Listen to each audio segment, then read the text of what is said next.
ناظرین خبر شامل کرتے ہیں چکوال سے۔ فخر نیوز کے بیورو چیف راجہ ظہیر عباس کی وزیر اعلیٰ پنجاب مریم نواز کے ویژن کے مطابق 5 جون سے پلاسٹک بیگ بین ہو رہا ہے۔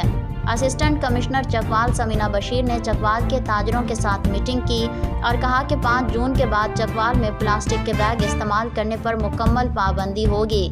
کسی قسم کی کوئی رعایت نہیں برتی جائے گی۔ خلاف ورزی کرنے پر بھاری جرمانے اور پابند سلاسل کیا جائے گا۔ مزید ان کا کیا کہنا تھا، آئیے آپ کو سنواتے ہیں۔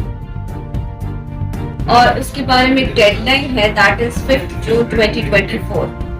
اس کے بعد کوئی بھی شاپنگ بیگز جو ہے آپ کے استعمال میں نہیں ہوتے۔ اس کے لیے آپ کو کسی آلٹرنیٹیو پہ جانا پڑے گا، اور وہ آپ ہر ٹائم کہ آپ اس آلٹرنیٹیو کو دیکھیں، اس کے بارے میں کوئی ورکنگ کر لیں، بیکاز 5 جون کے بعد اس پہ ٹوٹل کارروائی ہوگی، مقدمے بھی ہوں گے اور آپ کو سارے انتظامیہ کا جو ہے نا ایک آرڈر ملے گا اگر ان کیس آپ کو وائلیشن کرتے ہیں کسی بھی پالیسی کی۔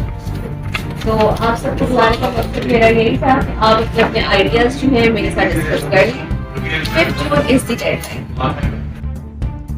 جی ناظرین، آپ نے اسسٹنٹ کمشنر چکوال سمینہ بشیر کی گفتگو ملاحظہ کی۔ مزید خبروں کے لیے دیکھتے رہیے فخر نیوز چکوال۔